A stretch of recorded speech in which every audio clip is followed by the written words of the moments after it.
ચાલો હોર્ન લગાવીએ। મિત્રો હોર્ન તૂટી ગયો।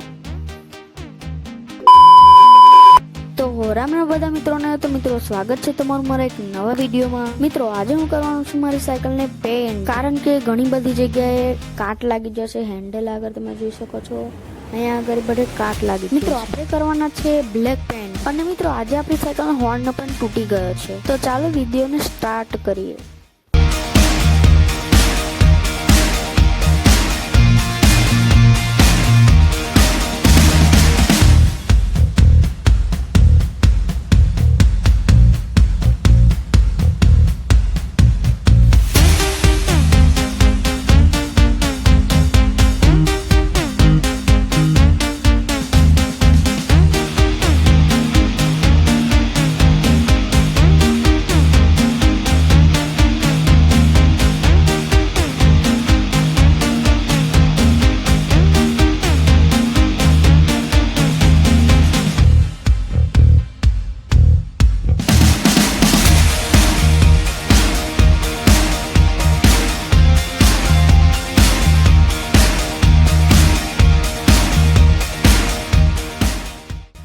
મિત્રો સાયકલનું ફાઇનલ લુક તમને પાર્ટ 2 માં બતાવીશ।